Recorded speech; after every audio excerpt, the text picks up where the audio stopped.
Bonjour à tous. Bienvenue à ce nouveau webinaire de l'I-Institute. Je m'appelle Lamia Zaki, je suis consultante pour la Banque mondiale et je travaille pour l'unité urbaine de la région Afrique du Nord et Moyen-Orient. Je suis basée dans le sud de la France, au centre de Marseille pour l'intégration en Méditerranée, le CMI, et j'ai travaillé sur plusieurs projets de réhabilitation urbaine en Tunisie, au Maroc et en Arabie Saoudite pour la Banque mondiale. Alors nous abordons aujourd'hui le 5e webinaire de la série consacrée aux villes inclusives et à la problématique des quartiers informels qui abritent plus d'1 milliard de personnes dans le monde. Cette série de webinaires sur les villes inclusives vise à diffuser les enseignements tirés de l'expérience internationale en matière de réhabilitation des quartiers informels. La série s'inspire largement d'une initiative récemment lancée par l'Institut de la Banque mondiale, Cities Alliance, ONU Habitat, la GIZ et la Banque interaméricaine de développement, afin de documenter l'évolution des politiques et des programmes nationaux visant à réhabiliter ou à résorber les quartiers informels. Cette initiative conjointe vise notamment à analyser les leçons tirées des programmes nationaux mis en œuvre dans 12 pays afin de mieux identifier les politiques et les actions qui ont fonctionné, celles qui ont moins bien ou pas fonctionné, et de mieux comprendre pourquoi. J'ai personnellement été chargée de documenter les expériences marocaines et tunisiennes en la matière et je suis ravie de participer à ce webinaire. Je suis ravie d'introduire Monsieur Najib Lahlou, qui est expert en développement urbain et qui a plus de 35 ans d'expérience dans ce domaine au Maroc. De 2005 à 2013, Monsieur Lahlou était membre du conseil d'administration d'Al Umran, la holding d'aménagement qui agit notamment en tant que maître d'ouvrage délégué pour le compte de l'État marocain, afin d'assurer la mise en œuvre des programmes de résorption de l'habitat insalubre dans le pays. Monsieur Lahlou a également dirigé de 1995 à 2005 la direction du logement social et des affaires foncières au ministère marocain de l'habitat et de l'urbanisme. Il examinera aujourd'hui les enjeux de la mise en place du programme Ville sans bidonville au Maroc, un programme qui vise à éradiquer les bidonvilles à l'échelle des agglomérations sur la base d'une nouvelle approche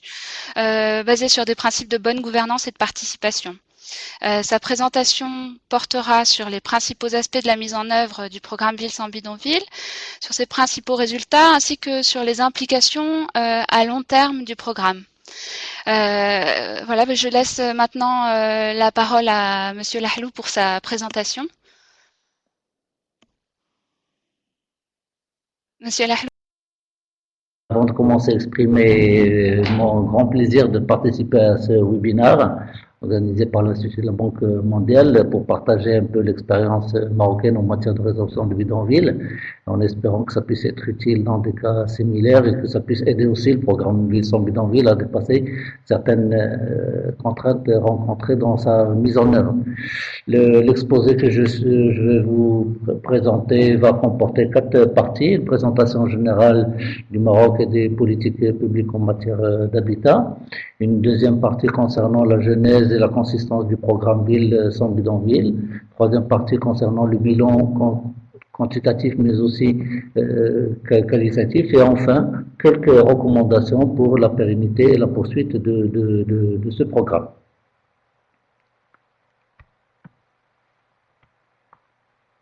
Voilà. Donc, pour la présentation du Maroc, pour ceux qui ne le savent pas, le Maroc est situé en Afrique du Nord. Il couvre une superficie de près de 700 000 km². Sa capitale politique est Rabat, capitale économique est Casablanca, qui est la plus grande ville du Maroc. Le pays est organisé en 16 régions économiques, avec une population globale de 33 millions d'habitants, et une population urbaine de 20 millions d'habitants, soit près de 60% de la population globale. Ce taux d'urbanisation était à l'époque, donc le taux d'urbanisation était à l'époque, début des années 60, de 30%, il est aujourd'hui à plus de 60%, et il est prévu que dans les années 2020, il serait aux environs de 65%. Le pays dispose d'une armature urbaine assez importante, organisée autour de 300 municipalités et communes urbaines, mais pas toujours très équilibrée, puisque cette ville peuvent être considérées comme des grandes villes qui dépassent plus de 500 000 habitants, et à L7 totalise près de 10 millions d'habitants, soit pratiquement la moitié de la population urbaine globale. Donc le secteur de l'habitat se caractérise d'une part par des besoins très importants. D'abord dû à un déficit à estimer à 840 000 unités, essentiellement des ménages qui habitent dans les bidonvilles, des ménages qui habitent dans de l'habitat menaçant en ruine dans les médinas et les tissus anciens, des ménages qui habitent en cohabitation, donc plusieurs familles dans le même logement, et enfin des ménages qui habitent dans les quartiers non réglementaires qui se situent dans la périphérie des villes. Ces besoins sont dus aussi à la création de ménages nouveaux qui sont estimés annuellement à 125 000 unités et 60% de ces unités sont de catégorie sociale inférieure. En face de ces besoins, une offre assez importante, même s'il ne suffit pas donc à répondre globalement à ces besoins. Elle est composée de 100 000 logements réalisés d'une manière organisée, 50 000 unités réalisées par la promotion immobilière, soit publique, soit privée, et 50 000 réalisées dans le cadre de l'autoconstruction par les ménages directement. Et enfin, 50 000 logements qui représentent donc la production spontanée et non réglementaire dans les périphéries des villes. Face donc à cette situation, les pouvoirs publics ont toujours une politique volontariste qui est basée essentiellement sur 4 principes fondamentaux: l'accession à la propriété, aussi bien du sol que du logement. Il y a un recours très faible à l'habitat locatif. Le taux de propriété dans le monde urbain est aux alentours de 70%. L'aménagement foncier et non la construction, parce que à travers la réalisation de plusieurs opérations de lotissement intégrées par essentiellement les opérateurs publics et du fait que l'État dispose d'une réserve foncière assez importante, mais aussi parce que l'aménagement foncier nécessite des investissements beaucoup moindres que la construction de logements. L'autoconstruction, parce que l'autoconstruction par les ménages directement, parce qu'il est plus adapté à leurs revenus et à leur capacité contributive, et ça se réalise en fonction donc des économies qu'ils peuvent développer. Et il permet en même temps de régler le problème du logement, mais d'améliorer aussi les revenus des ménages, parce que la plupart du temps, les logements qui sont construits sont des logements bifamiliaux, c'est-à-dire un logement au rez-de-chaussée, un logement à l'étage, avec même au rez-de-chaussée la possibilité d'ouverture d'un commerce qui permet d'améliorer les revenus des ménages dans ce cadre-là. Quatrième principe fondamental, c'est la péréquation, qui consiste à vendre des unités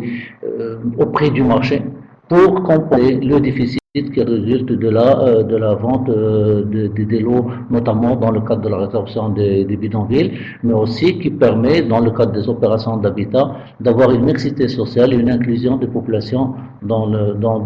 ce cadre-là. La résorption de l'habitat insalubre a toujours constitué une priorité dans le cadre des politiques d'habitat au Maroc. De nombreuses opérations, programmes ont été réalisés dans ce cadre-là, et le Maroc a donc capitalisé et acquis une expertise importante, reconnue d'ailleurs sur le plan international, ce qui lui a permis ou d'avoir le prix de revenu habitant en 2011. Ça a été renforcé par la création d'un organisme spécialisé dans le domaine qui est l'Agence nationale de lutte contre l'habitat insalubre, et ces programmes de résorption ont d'une manière globale bénéficié d'un soutien de la part des organismes internationaux tels que l'ONU Habitat, tels que la Banque mondiale, tels que le SAID, l'AFD, l'Agence française de développement, etc. Alors le bilan de ces politiques a été relativement positif, puisqu'ils ont permis de cantonner la population bidonvilloise dans des taux disons pas acceptables, mais disons raisonnables, avec une baisse légère entre les différents recensements, mais souvent ces programmes ont été réalisés en l'absence d'une approche globale et intégrée au niveau de la ville. La plupart du temps, ces projets sont réalisés en fonction soit d'un contexte social, soit de sollicitation des autorités et des élus locaux. Et d'une manière globale, on a toujours accordé une priorité au programme de résorption de l'habitat insalubre et que donc à partir de 2001, des instructions ont été données pour l'élaboration d'un plan global et lui assurer des ressources pérennes. Et donc à partir de là que le programme Ville sans bidonville a été monté par le ministère de l'Habitat en collaboration avec les autorités et les élus locaux. C'est une démarche innovante qui est basée sur une vision globale à l'échelle de la ville, sur une politique contractuelle entre l'État et les collectivités locales et sur des programmes de prévention pour accompagner donc les programmes de résorption de manière à maîtriser la programmation et à faire adhérer les partenaires au niveau local. Ce programme donc concernait 81 villes et centres urbains et près de 270 ménages urbains.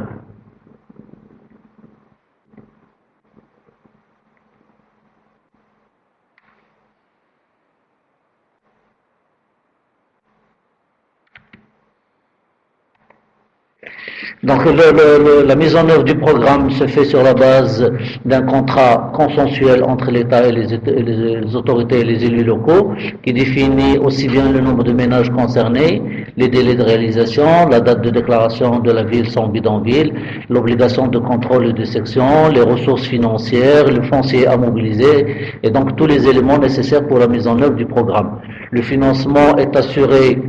essentiellement par l'État dans le cadre d'un fonds spécial qui s'appelle le Fonds de solidarité habitat qui a été créé à cet effet-là et qui est alimenté par une taxe parafiscale sur le ciment qui a augmenté en fonction et qui a permis donc de donner beaucoup plus de moyens au ministère de l'Habitat pour accélérer la mise en œuvre de ce programme. Et c'est un programme qui est, j'allais dire, win-win avec les cimentiers, puisque plus on consomme de ciment, plus la taxe est importante, et plus la taxe est importante, plus on réalise de programmes, et donc plus on consomme de ciment. Et c'est ainsi que donc la consommation de ciment au Maroc est passée de 8 à 14 millions de tonnes depuis le lancement de ce programme. Et que donc les ressources sont passées de 400 millions à près de 2 milliards de dirhams en ce moment. De même qu'un fonds de garantie a été institué pour permettre aux revenus à ménages faibles et réguliers d'accéder au crédit logement. Donc tout ménage bidonvillois qui recourt au crédit est garanti par l'État à travers donc les banques qui sont conventionnées avec l'État jusqu'à hauteur de 80% du prêt qui leur est accordé. La même chose, le système de microcrédit qui marche très bien au Maroc dans plusieurs domaines, notamment les activités génératrices de revenus, a été étendu au logement social. Voilà,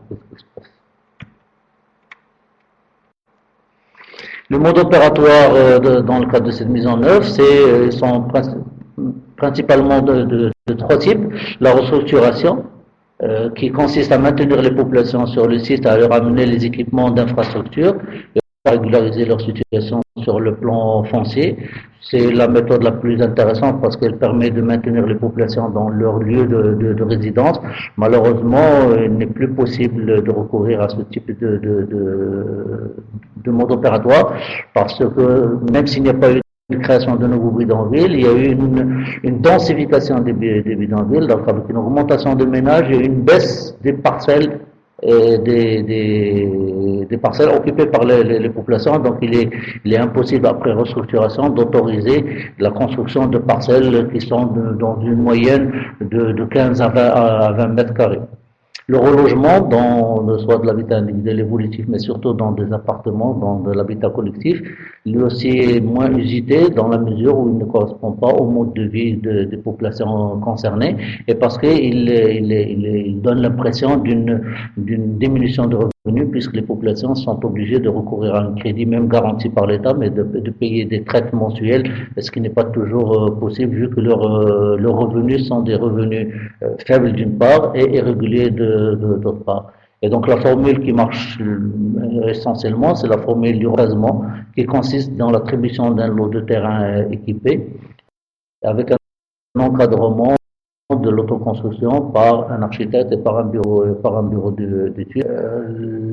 L'avantage, comme j'ai dit tout à l'heure, donc ça permet donc de construire en fonction des moyens dont disposent les gens. L'inconvénient, c'est que ça donne l'impression d'un chantier permanent et nous allons voir que au niveau de certaines formules de partenariat, ça permet d'accélérer donc la valorisation de ces opérations.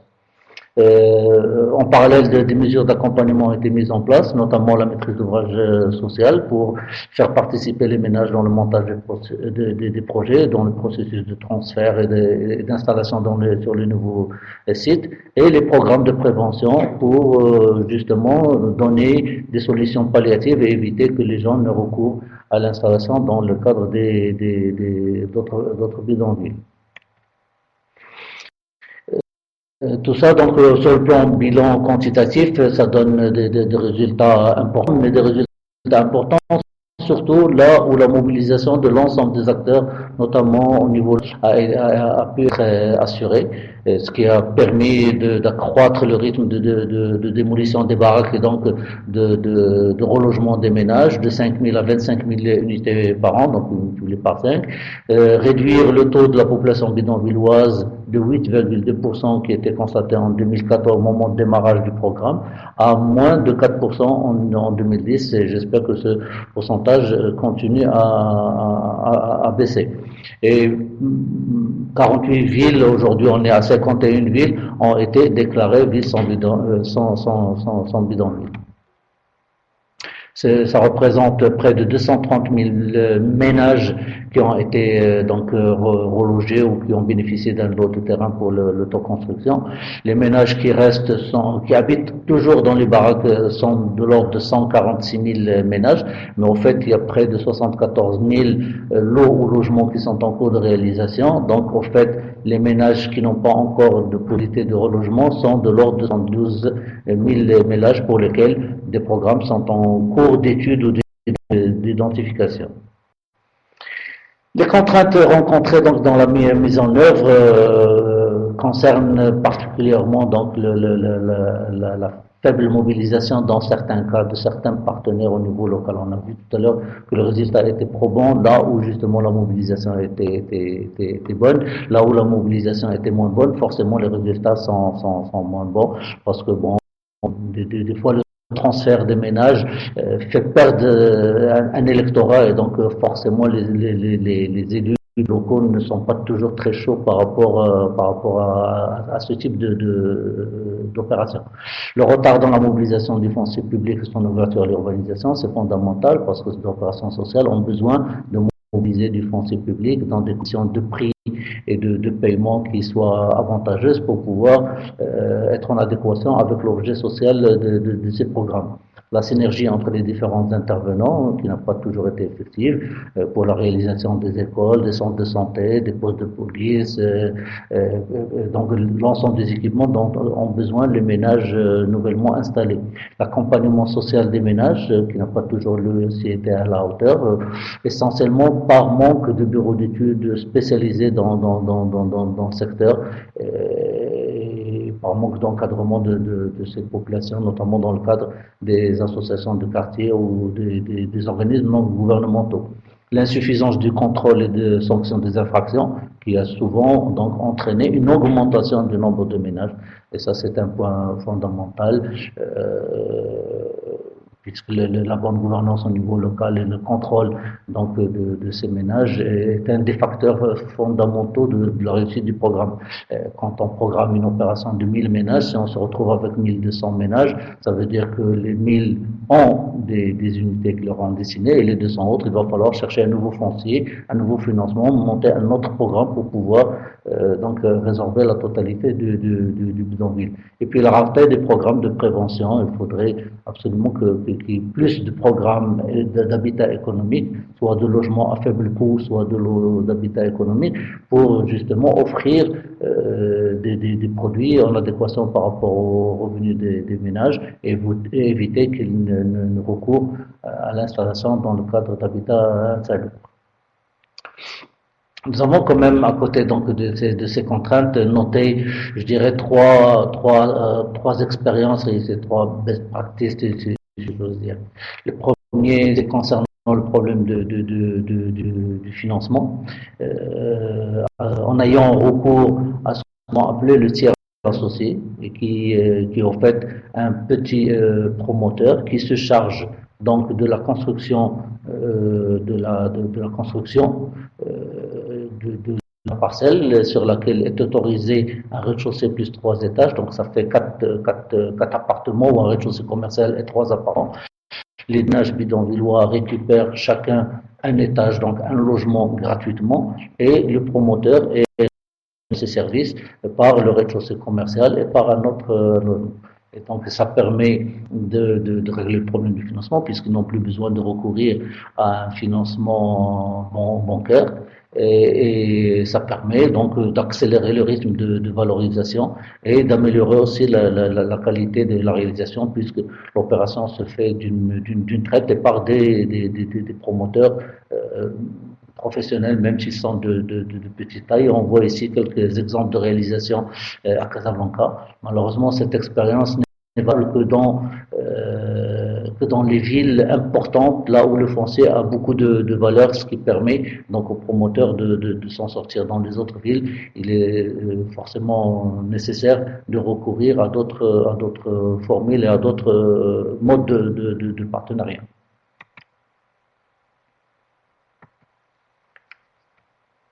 Le deuxième bonne expérience, expérience réussie, c'est la réalisation des équipements sociaux. C'est vrai que dans les premières opérations, les gens s'installaient sur de nouveaux sites, des fois même loin du centre-ville et loin de tout équipement, et ça posait des problèmes d'intégration, de scolarisation des enfants, de soins médicaux, de sécurité dans le quartier, de transport. Et donc, ce qui a été convenu dans le cadre des dernières opérations, c'est de réaliser tous ces équipements grâce à un financement qui provient donc toujours du fameux fonds social de l'habitat, en parallèle, voire même au préalable de l'installation des ménages. Comme ça, l'intégration se fait d'une manière bonne, pour ne pas dire parfaite, et ça permet d'accélérer donc le transfert des ménages, de mettre à leur disposition l'ensemble des équipements dont ils ont besoin et d'assurer leur inclusion d'une manière satisfaisante dans le cadre des nouvelles opérations.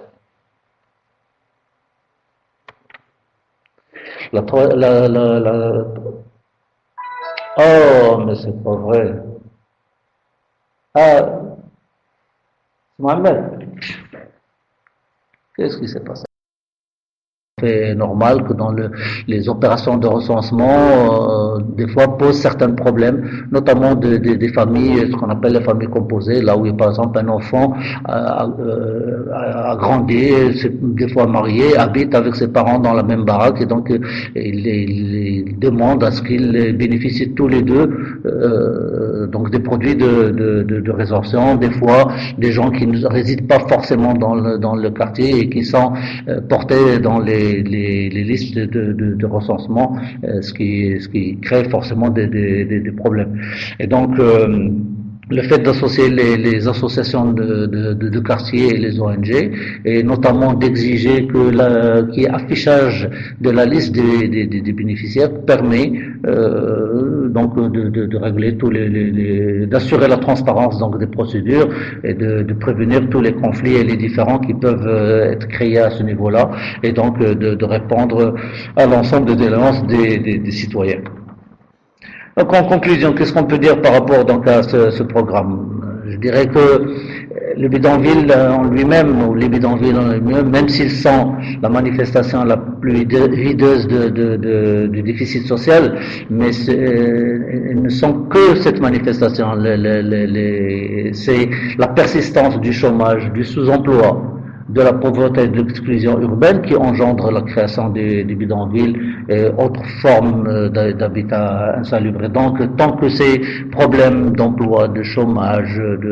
d'exclusion ne sont pas réglés, forcément les bidonvillois continueront à malheureusement exister. On le voit maintenant même dans des pays développés, le retour de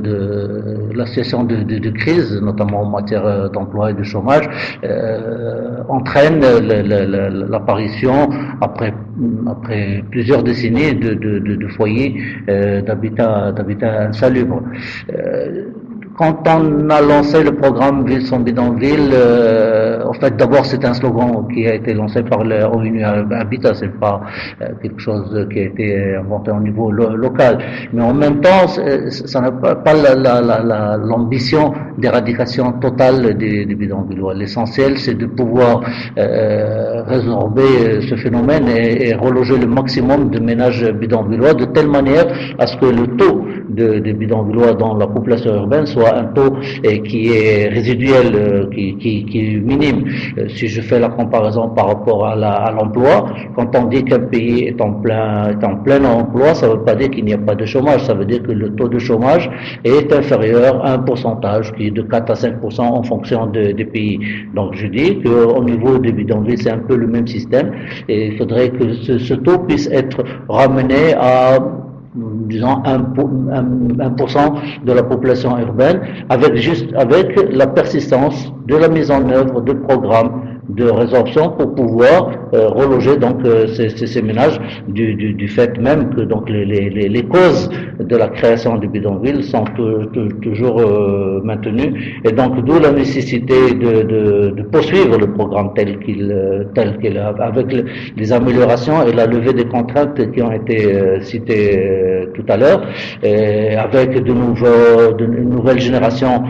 donc de conventions entre l'État et les collectivités locales, les autorités pour les responsabiliser davantage, mais en même temps pour accompagner toute la dynamique urbaine au niveau du Maroc et tous les grands projets qui sont en cours de réalisation dans les grandes villes du Maroc, que ce soit à Rabat, à Casa, à Tanger, dans d'autres villes. Et en même temps, d'intégrer cette politique donc de ville sans bidonville et de résorption de l'habitat insalubre d'une manière générale dans le cadre d'une vision encore plus globale au niveau d'une politique de la ville, une politique qui puisse être inclusive, qui puisse intégrer l'ensemble des populations concernées et entraîner, être la locomotive d'une synergie entre l'ensemble des départements et organismes concernés par donc cette problématique et en même temps avoir une politique d'anticipation à travers une planification urbaine qui prenne en considération ce phénomène et la nécessité de lui apporter les solutions idoines dans ce cadre-là. Voilà, merci. J'espère que je n'ai pas été trop long et je reste à votre disposition pour toutes les questions que vous aurez et toutes les informations supplémentaires que je pourrai fournir. Merci beaucoup. Merci beaucoup, Monsieur Lahlou, pour cette présentation que vous avez réussi à rendre à la fois claire et riche malgré les petits problèmes de connexion qu'on a pu avoir et qui nous a aussi permis d'envisager le programme Ville sans bidonville dans toute sa complexité et de voir notamment qu'il s'agit d'un programme très novateur du point de vue de sa conception, basé sur une contractualisation à l'échelle des villes, sur une source de financement pérenne via le FSH que vous avez décrit. On a bien compris que ce programme avait donné lieu à des résultats tout à fait probants sur le terrain, même si sa mise en œuvre n'a pas peut-être toujours correspondu au principe de bonne gouvernance et de participation qui était affiché. Je vais tout de suite céder la parole à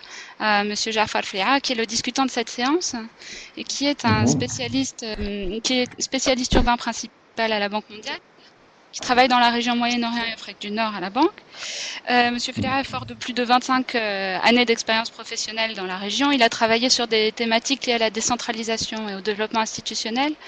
ainsi qu'à la fourniture de services municipaux. Il dirige actuellement la mise en place d'opérations d'investissement destinées à répondre aux besoins croissants des villes dans plusieurs pays de la région et à renforcer leur contribution à la croissance économique. Jafar, je vous cède la parole. Très bien, merci Lamia. Merci Monsieur Lahlou pour cette excellente présentation, pour un sujet là où le Maroc ne présente pas une exception. C'est pratiquement une problématique qui est connue à travers le monde, aussi bien dans les pays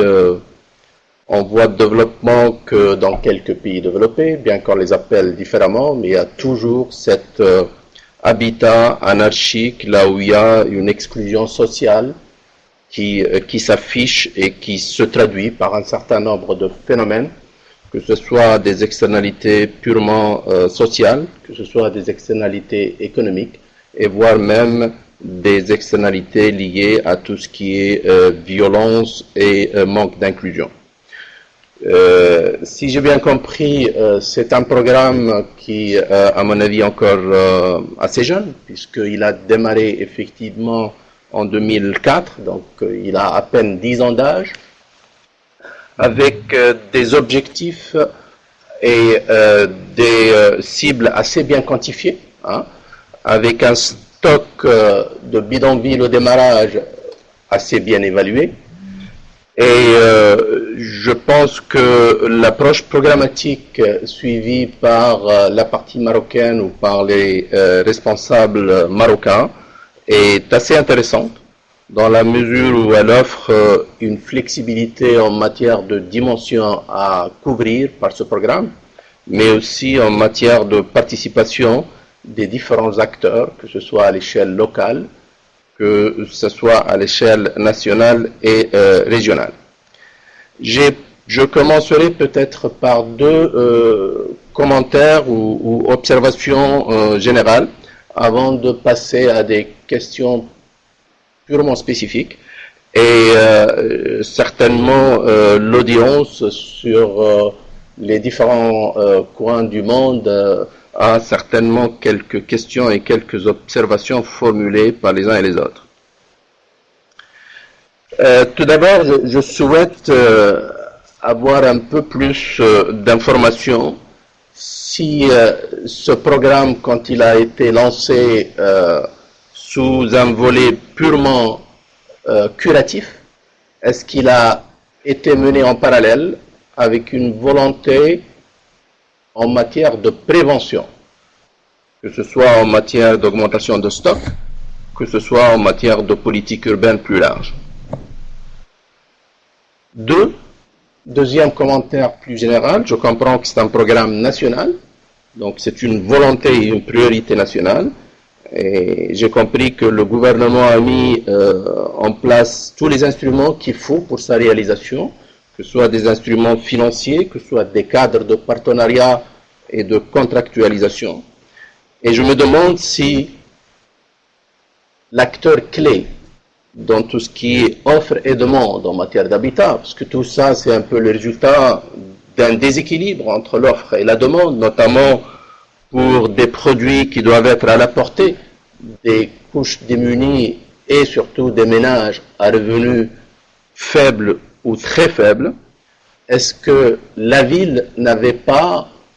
ou ne devait pas avoir un rôle plus important, que ce soit en matière de la planification urbaine, que ce soit en matière de mobilisation du foncier? Et c'est souvent l'élément clé qui est à la base de tous ces problèmes de logement ou d'habitat informel. C'est souvent la disponibilité du terrain, la disponibilité de l'espace, où le planificateur, et ici par excellence c'est la ville, pourrait gérer cette offre et demande et analyser en fonction du flux en matière de migration entre ce que nous appelons les villes en retard et les villes en avance. C'est les villes en avance qui créent de l'emploi, c'est les villes en avance qui attirent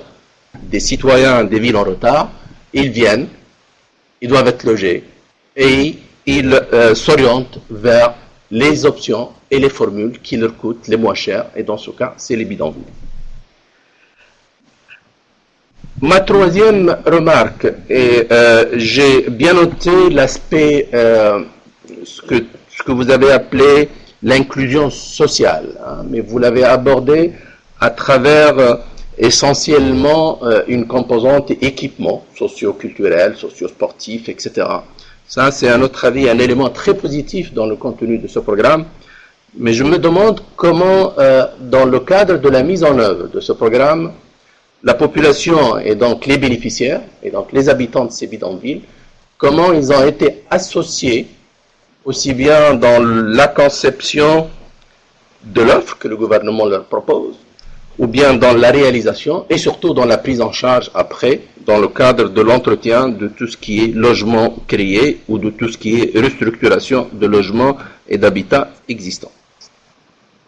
Et enfin, un élément très général aussi, est-ce que le gouvernement a mis en place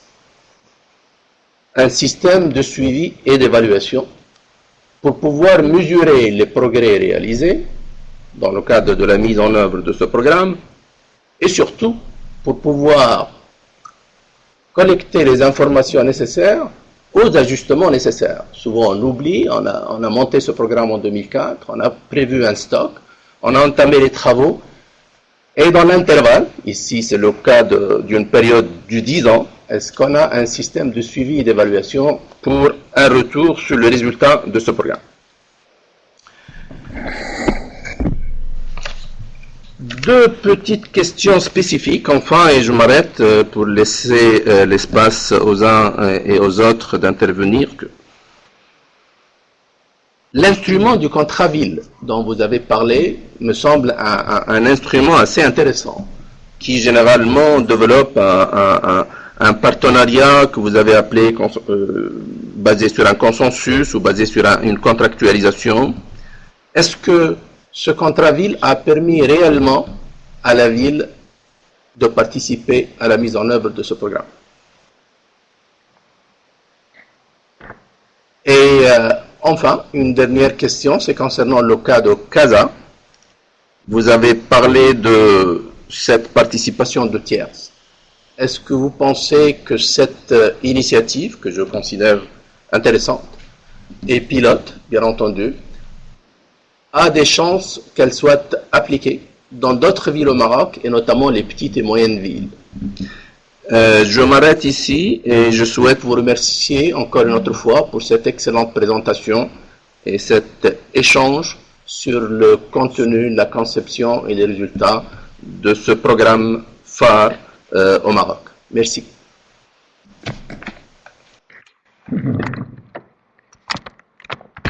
Je réponds tout de suite ou j'attends le reste des questions?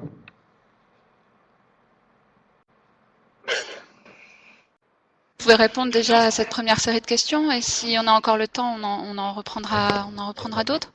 D'accord. Ok. Bon, ben merci beaucoup pour vos remarques et pour vos questions pertinentes par rapport à un sujet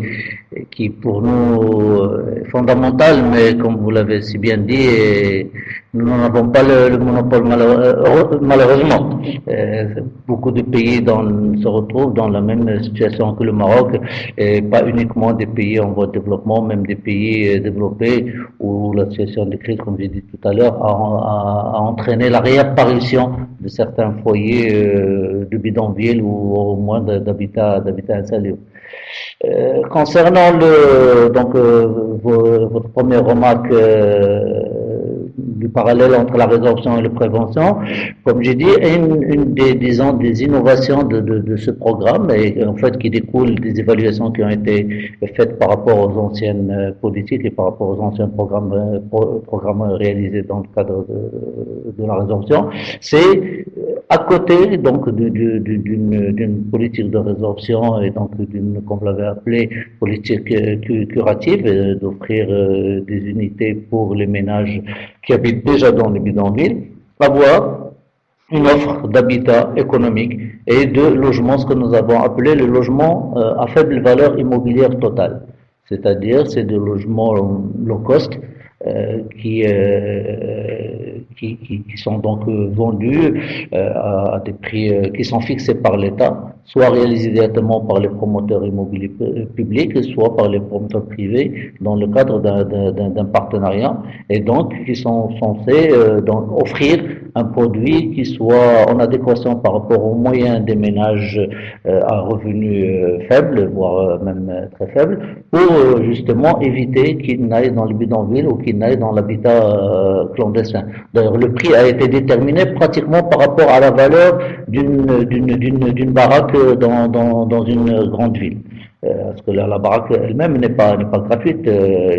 Il faut avoir, disons, un droit d'installation, plus les matériaux même légers, mais ça, tout ça représente quand même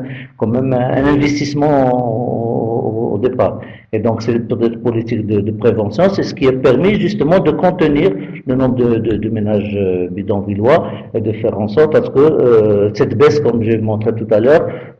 entre 2004 et 2010, donc sur les 6 premières années, de 8,2 à moins de 4% de la population urbaine.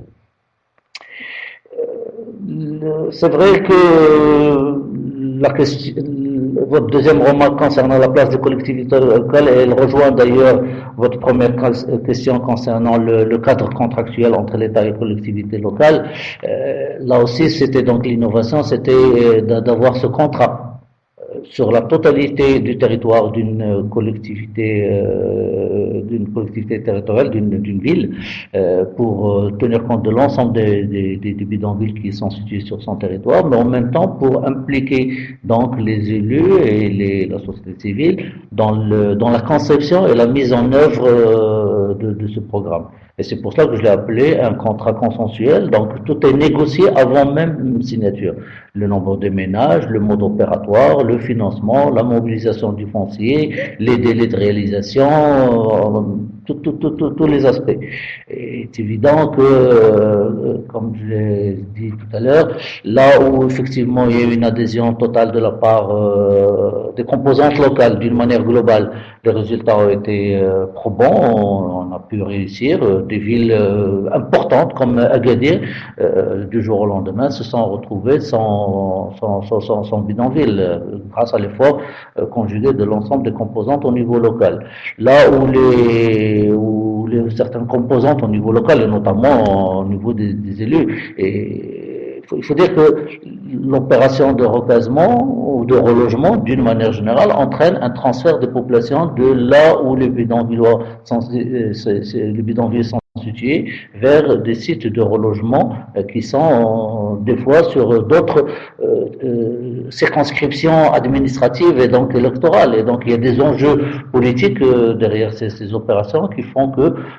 les choses ne sont pas toujours aussi simples. Malheureusement, le maintien des populations sur place, comme j'ai dit tout à l'heure, a été rendu impossible, très difficile, presque impossible, dans la mesure où le minimum parcellaire est devenu très faible et donc il est impossible d'autoriser les gens à construire sur des parcelles qui ne représentent pas un minimum habitable. Et d'où donc la difficulté de l'implication des collectivités locales, mais ceci rentre dans le cadre d'une politique globale de l'État de concentration par rapport au niveau, par rapport aux collectivités locales et de décentralisation des responsabilités aux collectivités. Mais bon, c'est une démarche progressive qui est en train de se mettre en place, mais en attendant, l'État s'implique directement, surtout sur ces programmes, et même les élus considèrent que c'est une des responsabilités fondamentales de l'État de pouvoir intervenir et régler ce type de programme. Idem pour tout ce qui est donc inclusion sociale, donc tout ce qui est association des populations dans la conception, la réalisation et la mise en œuvre du programme. C'est un peu ce qu'en France et ce qu'on a essayé nous aussi d'appliquer, la maîtrise d'ouvrage urbaine et sociale. Ceci a été possible dans certains cas, mais pas d'une manière systématique. Comme j'ai dit tout à l'heure, par manque d'expertise et de bureaux d'études spécialisés dans le domaine de l'accompagnement social, mais aussi par, j'allais dire, contradiction entre le temps social et le temps de mise en œuvre. Il est évident que toute politique participative nécessite discussion, nécessite du temps. Et des fois, il y a aussi des impératifs de réalisation et de respect de certains délais de mise en œuvre qui ne sont pas toujours en adéquation. Et donc, toute l'alchimie est de trouver le bon dosage entre la participation des populations sans pour autant que les délais restent ouverts et que le programme soit reporté au calendrier, parce que nous savons que le temps est un facteur aggravant plus le temps passe, plus la population augmente, parce qu'entre-temps, les facteurs dont j'ai parlé tout à l'heure persistent. L'exode de la campagne vers la ville,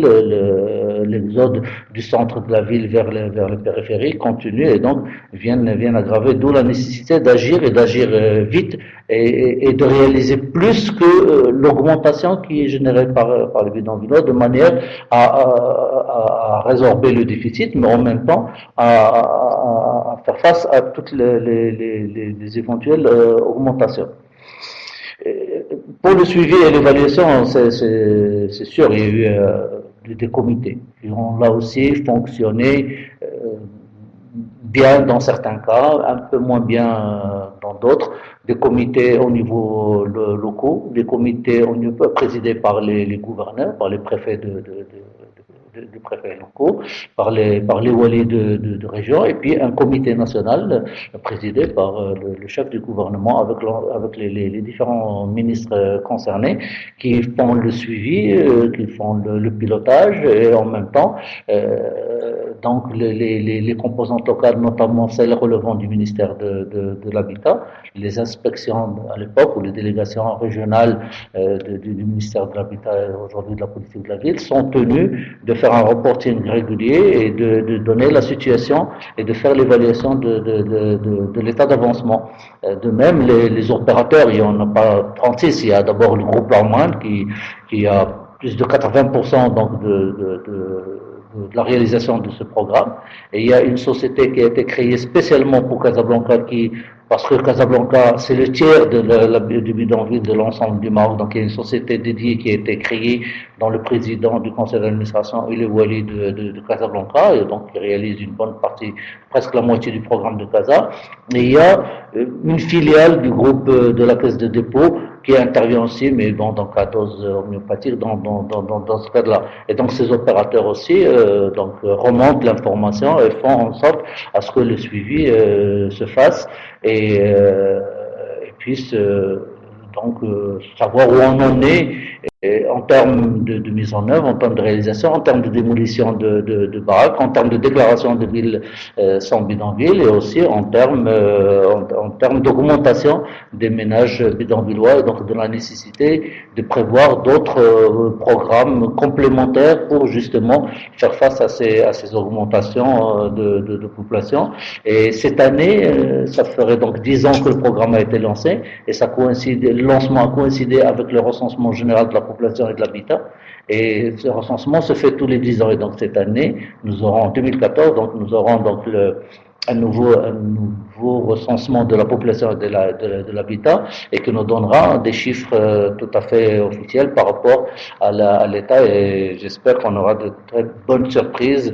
qui viennent confirmer les résultats déjà constatés sur le terrain, notamment dans les grandes villes où le programme qui au départ peinait à démarrer aujourd'hui est dans une phase bien avancée de mise en œuvre. Effectivement, le cas de Casablanca est un cas très... Juste un petit mot par rapport au cas de Casablanca, je l'ai dit tout à l'heure, ce tiers associé est une bonne chose quand la valeur du foncier est importante, parce que là, le promoteur qui au fait cède 2 appartements gratuitement aux ménages bidonvillois, il doit se retrouver au niveau de la valeur du foncier. Donc c'est valable à Casablanca parce que le foncier est très cher. C'est un peu plus difficile à mettre en œuvre quand il s'agit de villes plus petites, voire ou moyennes, où la valeur du foncier n'est pas la même, où il y a lieu donc de trouver d'autres méthodes de financement, notamment à travers le microcrédit, notamment à travers le fonds de garantie pour pouvoir réaliser ces opérations, voire même des formes de partenariat, mais en tout cas différentes de celui de Casablanca. Il y a un cas particulier. Voilà, merci. Silhlou, merci beaucoup. J'aurais juste deux questions avant de clôturer ce webinaire, parce qu'il nous reste Ouais. que un peu moins de 10 minutes. Peut-être très rapidement vous demander si il me semble que Al-Amran avait commandité une étude dans ce sens, mais connaître un peu mieux la perception qu'ont les populations, les bénéficiaires du programme Ville sans bidonville, puisqu'elles sont souvent amenées à être relogées, peut-être parfois loin de leur quartier d'origine. Même si des équipements Ouais. socio-économiques ont été mis en place, peut-être savoir comment est-ce qu'ils appréhendent leur nouvel espace et comment est-ce qu'ils perçoivent ce programme. Et une deuxième question peut-être un peu plus d'ouverture un petit peu pour savoir ce que le printemps arabe peut-être a pu changer. Est-ce qu'il a changé la donne? Est-ce que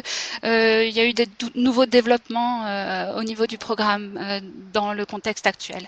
Et puis je voudrais encore une fois vous remercier pour votre exposé et puis pour les échanges qu'on a pu avoir. Merci beaucoup. Je vous cède la parole et il faudra qu'on Merci. clôture avant 10 minutes. Oui, je vais parler moins de 10 minutes pour vous laisser le temps de clôturer. Non, bon, effectivement, une étude avait été lancée sur un certain nombre de bidonvilles, de programmes de résorption de bidonvilles, notamment ceux qui ont été financés en partie par l'Agence française de développement. Et c'est avec une enquête en 2 temps pour voir l'état d'avancement du programme et surtout l'état d'avancement de la valorisation dans le cadre de ces programmes et comment les gens donc s'approprient leurs nouveaux espaces, leurs nouveaux logements et leurs nouveaux quartiers. Et c'est vrai que bon, ce n'est pas toujours, j'allais dire, facile dans la mesure où les sites qui sont retenus des fois sont des sites loin des centres-villes, donc des lieux de résidence initiaux, et donc posent des problèmes de transport, mais essentiellement des problèmes de réalisation d'équipements.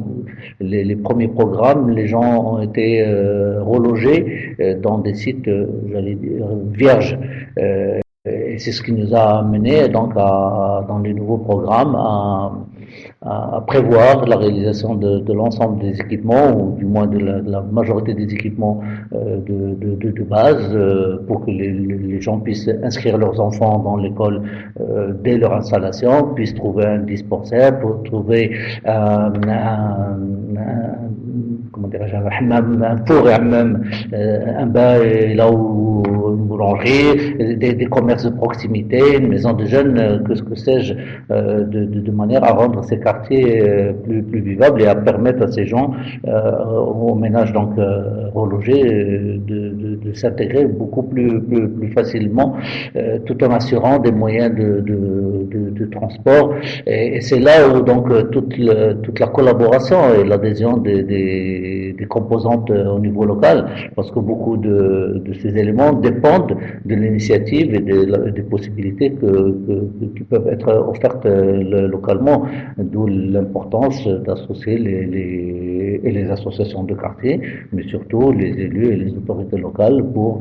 assurer les conditions les meilleures d'intégration de ces populations et éviter que des fois il y ait disons une réticence et un retard en matière de valorisation parce que justement ces équipements ne sont pas encore mis en place ou parce que les possibilités notamment d'emploi ne sont pas offertes et donc on s'attelle à justement dépasser ces contraintes et c'est pour cela que j'ai parlé aussi que pour le reste du programme il est nécessaire d'avoir une nouvelle génération de contrats locaux de manière à prendre en charge